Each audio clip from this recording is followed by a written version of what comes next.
Muna ang kuan bro. Muna ang Ormoc City of the Plaza of the beautiful people. Yes, dito kami sa Plaza, Ormoc City. Kakatapos lang namin kumain doon, tapos pasyal kami dito. Tapos jump. Sa angas ng Pinas, nandito na naman si Cuadro Alas.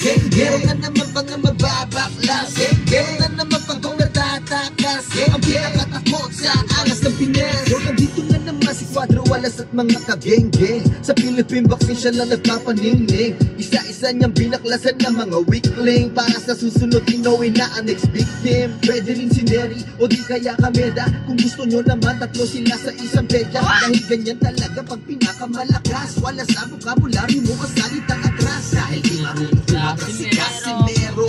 Sa ibabaw ng lona isa siyang henyo. Marami mang kontra, di ba kakaporma. Si Casimero lang nakakatapos ng obra.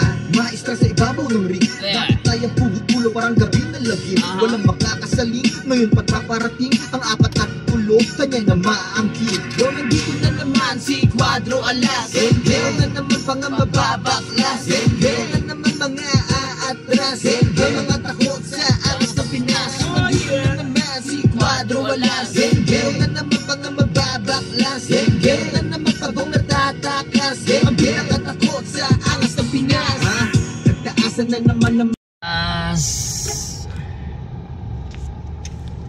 na, pero Robinson.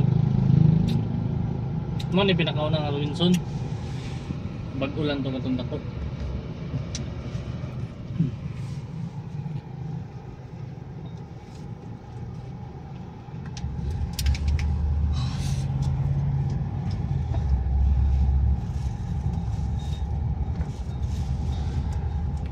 Yung driver namin, 3 Division World Champion. Angas ng Pilipinas.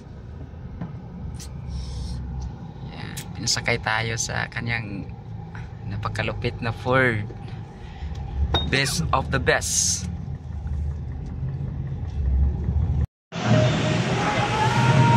Oh yeah.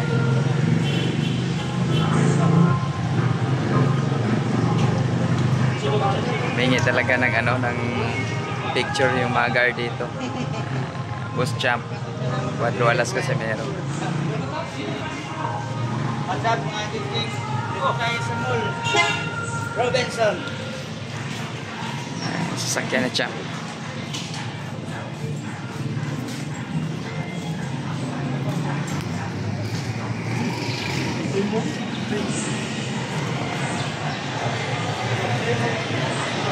Hi vlog. Yo! Cuadro Alas 3-time world champion ng angas ng Pinas, Batang Ormoc, Jonrel Casimero. Guys, kung bago lang kayo sa YouTube channel na to, Uyod Boxing Fanatics, so ano pa hinintay nyo? Mag-subscribe na! Let's go!